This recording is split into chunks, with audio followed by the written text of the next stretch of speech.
Aham, e que você vê que é um carro interessante para rodar no Uber X e um carro para rodar no Black, que tem um bom custo-benefício? Olha, para quem está iniciando, que vai começar agora, hoje o carro mais barato do Brasil, até as notícias aí que eu vi, inclusive recentemente eu vi até um vídeo de vocês aí que vocês colocaram falando sobre o Renault Kwid.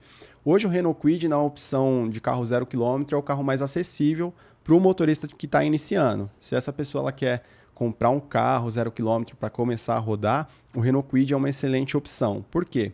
Eu falo isso com experiência própria, porque meu pai já teve 2 modelos de Renault Kwid e ele gostou demais do carro. O carro não deu problema. O primeiro rodou até 170 mil quilômetros e o carro só deu problema assim de manutenção normal mesmo que em qualquer outro carro ia ter, É, sabe? freio, óleo, normal. Isso, normal. Por exemplo, o carro por ser manual também, a questão da embreagem, teve que trocar a embreagem, mas isso daí em qualquer outro carro também ia ter o desgaste e o motorista também ia ter que trocar, independente do modelo e da versão do carro. Então, para quem está iniciando com a opção de carro 0 km, o Renault Kwid é muito bom por causa do baixo consumo de combustível, o carro parece uma moto. Na gasolina, eu já cheguei a fazer 18 quilômetros por litro com o Renault Kwid. No Acho que isso é álcool, engraçado, né? Parece uma moto o carro. no álcool ele chega a fazer 13 quilômetros por litro. Então, assim, o que isso significa? Tá? Por que eu falo do Renault Kwid? Porque hoje ele é o carro mais econômico, né, dos carros de entrada, né, que rodam na categoria X. E também isso representa um lucro maior no final do dia para o motorista de aplicativo, tá? E outras questões também, como proteção veicular, seguro, que é mais acessível, e na questão também da própria manutenção do carro, tá? Agora, se é um motorista que já roda na categoria, já está acostumado, já tem bons ganhos, já está consolidado, ele pode ter a opção de um carro para rodar na categoria Comfort, tá? Que é um carro melhorzinho, que no meu caso, se fosse para mim escolher um carro hoje, eu escolheria o HB20, tá? O HB20S, que é o que eu, inclusive, estou rodando nesses últimos dias. É um excelente carro, super confortável, com a tecnologia muito legal e também é um carro que oferece um conforto não só para o motorista, mas para o passageiro também. A gente alugou um, né? Era um HB20S, né? Era esse, é. E eu achei bacana que o CarPlay para conectar o celular tem sem fio e nos dois ports que a gente tem não tem sem fio, é só no cabo. Sim, é muito legal. Assim, é um carro bem, bem bacana. E aparecem muitas oportunidades também de fazer corridas particulares com esse carro. Muitas pessoas às vezes entram dentro do carro e perguntam se o carro é da categoria Black. Entendeu? Deixar o carro limpinho, em dia, né? A galera gosta bastante do HB20. Seria uma opção também para o motorista que já está consolidado, já tem uns ganhos ali, não tem um custo de vida tão alto, né? Ele consegue ter um HB20, consegue trabalhar e ganhar um bom dinheiro. E pro cara que vai pegar um Black, o que você vê que pode ser interessante? Olha, Uber Black, eu gosto muito de um carro chamado Chevrolet Cruze.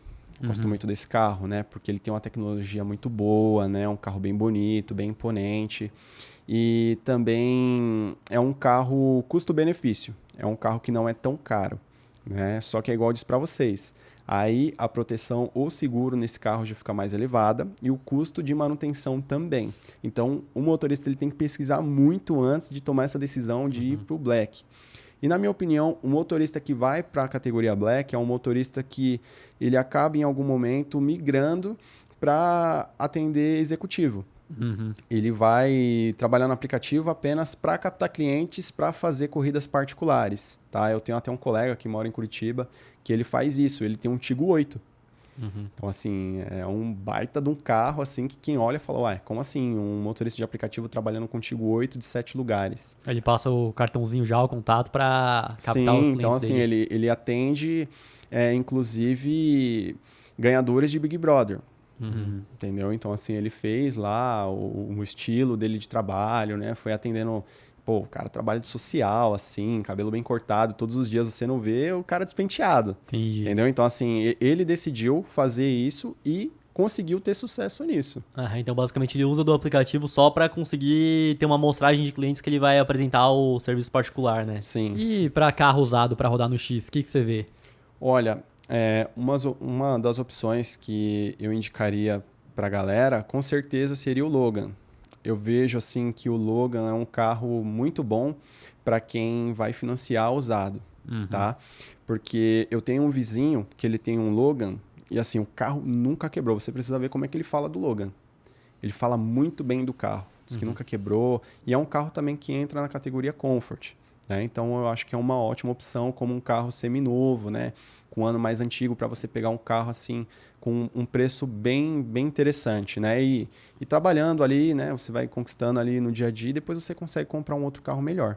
E que carro você vê que a galera às vezes roda bastante e acaba sendo uma furada, que dá muito problema, muito prejuízo? Dá muito problema, prejuízo. Olha, eu acho que não tem assim um carro que dá tanto problema. Eu posso falar com base assim no que aconteceu com alguns amigos, né? O Ford Ka. O Ford Ka é um excelente carro, muito bom. Já tive a oportunidade de dirigir um carro excelente, confortável, né? Porém, ele não tem aquele termômetro da água. E o carro ele tem um histórico de baixar o nível da água também. Então, muitas vezes, o motorista ele sai ali, não olha o motor, né? O nível da água. Acontece isso daí com todo mundo. Tá na correria do dia a dia. Tá na correria do dia a dia e aí na hora que vai ver, acaba fundindo o motor por falta de água. Então, assim, é um carro que tem um histórico sobre isso, mas é um excelente carro para trabalhar. Então, o que eu mais vejo quando eu converso com os motoristas que têm esse carro é essa questão da água. Tem que tomar cuidado com o Ford Ka. Hoje em dia, qual que é o ano mínimo do carro para poder rodar na Uber? Olha, isso daí tem sido uma questão recente, inclusive, que um colega meu fez um vídeo. Ele foi cadastrar um carro no aplicativo, essa semana, inclusive, e apareceu que o ano mínimo era 2009. Não sei se foi um erro pontual do aplicativo, isso daí, não sei se isso daí realmente vai vir a vigor, sabe? Se isso daí vai rolar mesmo. Então, eu não vou conseguir responder essa pergunta com precisão para vocês. Inclusive, quando eu vi o vídeo dele, né, que ele fez um Reels lá no Instagram, eu entrei no meu celular para ver se realmente era verdade. Para ver se não era um erro ali do aplicativo dele, que estava desatualizado e realmente estava aparecendo 2009. Pô, 2009 aí já... São quantos anos? 2009 até... 2009 são 15 anos, 15 né? anos. 15 anos, né? Então, mas assim, eu acho interessante hoje que o motorista ele tem um carro... vamos supor, a gente está em 2024, que ele tem um carro 2019, sabe? 5 anos de uso, assim, não pegar um carro também tão antigo, para não ter tanto problema com manutenção. Tá? Essa é uma recomendação que eu... Porque às vezes ele acha que ele tá ganhando, mas vem uma manutenção pesada e acaba... Sim, e dependendo do modelo do carro também, por ser um carro mais antigo, você também tem a dificuldade em encontrar peças boas, peças novas. Então, a recomendação mesmo assim é pegar um carro com até 5 anos de uso. E tem muita gente que começa a rodar na Uber com carro de aluguel. O que você vê disso? Olha, eu até recomendo. Se a pessoa está iniciando nos aplicativos, a recomendação que eu sempre dei para todo mundo que me perguntou isso, alugue um carro, trabalhe ali 60 dias, que é o suficiente para sentir mesmo, né? Como que é o trabalho, para saber quais são os ganhos, se está dentro daquilo que a pessoa necessita, né? Para sobreviver. E aí a pessoa toma a iniciativa de ir lá e financiar um carro. Né? Eu não digo 30 dias porque eu acho que é um período muito curto. Então a pessoa ela pode ter pegado aquele mês ruim, que ninguém ganhou dinheiro, e ela tirar uma conclusão precipitada em cima disso. E falar, isso aqui é uma porcaria, isso aqui ninguém ganha dinheiro. Então, acho que o período de 60 dias é o suficiente para a pessoa ter uma ideia dos ganhos que ela vai ter durante o período, né, de trabalho e se atende ou não o que ela espera do trabalho, entendeu? Em questão de remuneração. Aí sim, vai lá e financia um carro, mas eu sempre indico que alugue um carro. Mas você vê que, por exemplo, para ficar alugando e rodando sem ser esse período de teste, você vê que já não vale mais a pena já? Eu acho que não vale a pena por uma questão simples assim. Que os carros que são alugados, eles têm a franquia. O motorista ele tem a franquia de 5 mil quilômetros para rodar no mês. Tem algumas agências de locação de carro que eles disponibilizam um pacote de 6 mil quilômetros, mas o motorista ele tem que pagar esses R$1.000 adicional. Esses 1.000 quilômetros adicionais, né? Então, assim, ele acaba pagando mais por isso. E 5 mil quilômetros eu acho pouco para quem trabalha muito.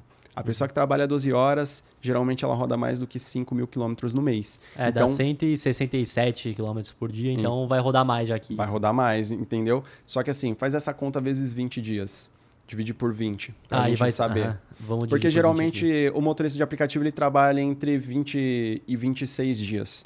Geralmente ele folga... Pode falar. 250 km por 250 km por dia. Então, assim, eu acho isso pouco para uma pessoa que trabalha só com aplicativo, né? E que roda bastante aí 12 horas, que é o limite máximo estipulado pelos aplicativos, entendeu? Então, eu acho que é mais interessante para essa pessoa ter um carro próprio e separar o valor ali de manutenção do carro, que foi aquilo que a gente falou anteriormente. Uhum.